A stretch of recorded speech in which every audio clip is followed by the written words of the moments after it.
Budget में education sector को क्या मिला खास? 5 वर्षों में बढ़ेगी मेडिकल की 75,000 सीटें। बजट में क्या हुआ सस्ता और क्या सामान हुआ महंगा?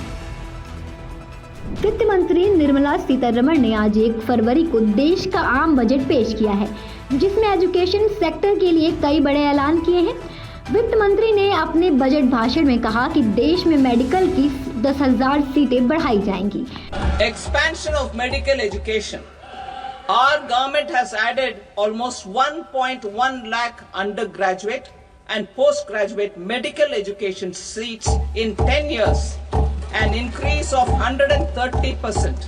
In the next year, 10,000 additional seats will be added in medical colleges and hospitals towards the goal of adding 75,000 seats in the next 5 years.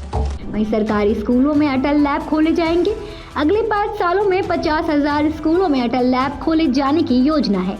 आइए जानते हैं कि बजट में एजुकेशन सेक्टर से लेकर प्राइमरी सेक्टर के लोगों के लिए क्या है खास और क्या क्या ऐलान किए गए हैं। बजट भाषण में वित्त मंत्री ने कहा कि आईआईटी की कैपेसिटी बढ़ेगी और 5 आईआईटी के एडिशनल इंफ्रास्ट्रक्चर बनाए जाएंगे। वहीं आईआईटी पटना विस्तार किया जाएगा। केंद्रीय वित्त मंत्री निर्मला सीतारमण ने बजट के ऐलान में किए गए सभी सरकारी माध्यमिक विद्यालयों और प्राथमिक स्वास्थ्य केंद्रों को ब्रॉडबैंड कनेक्टिविटी से जोड़ा जाएगा। वित्त मंत्री ने कहा कि अगले 5 वर्षों में आईआईटी और आईआईसी के तकनीकी अनुसंधान के लिए 10,000 फेलोशिप प्रदान की जाएगी। वित्त मंत्री ने घोषणा की है कि अगले वर्ष मेडिकल कॉलेज और अस्पतालों में 10,000 सीटें जोड़ी जाएंगी। वहीं उन्होंने कहा है कि अगले 5 वर्षों में मेडिकल की 75,000 सीटें और बढ़ाई जाएंगी। मौजूदा समय में देश के मेडिकल कॉलेजों में कुल 1,12,112 एमबीबीएस सीटें, जिन पर दाखिल के लिए हर साल नीट यूजी परीक्षा का आयोजन किया जाता है। वित्त मंत्री निर्मला सीतारमण ने ऐलान किया है कि वैश्विक विशेषज्ञता के साथ कौशल विकास के लिए 5 राष्ट्रीय केंद्र स्थापित किए जाएंगे। युवा मस्तिष्कों में वैज्ञानिक सोच विकसित करने के लिए अगले 5 वर्षों में देश के सरकारी स्कूलों में 50,000 अटल टिंकरिंग लैब स्थापित किए जाएंगे। वहीं बिहार में राष्ट्रीय खाद्य प्रौद्योगिकी उद्यमित एवं प्रधान संस्था खोलने का ऐलान किया है। वित्त मंत्री ने कहा कि विकसित भारत में गरीबी खत्म होगी, गुणवत्तापूर्ण शिक्षा होगी, उच्च गुणवत्ता वाली सस्ती और व्यापक स्वास्थ्य सेवा होगी। कैंसर की दवा और मोबाइल बैटरी हुई सस्ती। आपको बता दें, बजट में उन्होंने ऐलान किया है कि कैंसर की दवा, मोबाइल की बैटरी, बुनकरों के बनाए कपड़े, चमड़े से बने सामान, मोबाइल फोन, बैटरी, एलईडी और एलसीडी टीवी और इलेक्ट्रॉनिक व्हीकल सस्ते होंगे।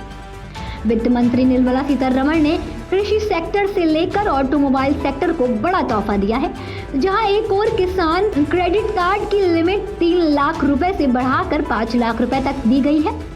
वहीं हेल्थ सेक्टर को बूस्ट देने के लिए फैसला लिया गया है। बजट में कैंसर पीड़ित रोगियों के इलाज के लिए कैंसर की दवाओं को सस्ता करने का ऐलान किया गया है।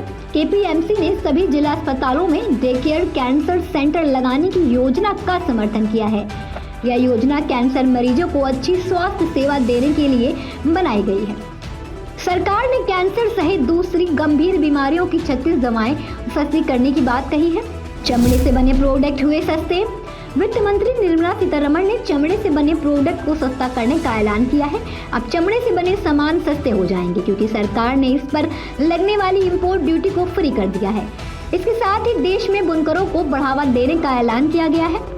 इलेक्ट्रॉनिक व्हीकल होंगे सस्ते। केंद्र मंत्री ने ऐलान किया है कि अब इलेक्ट्रॉनिक व्हीकल सस्ते होंगे। सरकार के इस फैसले के बाद देश में ऑटोमोबाइल सेक्टर को बूस्ट मिल सकता है। मोबाइल और लिथियम बैटरी भी सस्ती होगी। इसके साथ ही सरकार ने इलेक्ट्रॉनिक सेक्टर को बूस्ट देने की मदद से एलईडी, एलसीडी और टीवी को सस्ता करने का ऐलान किया है। सोना चांदी पर नहीं होगा असर।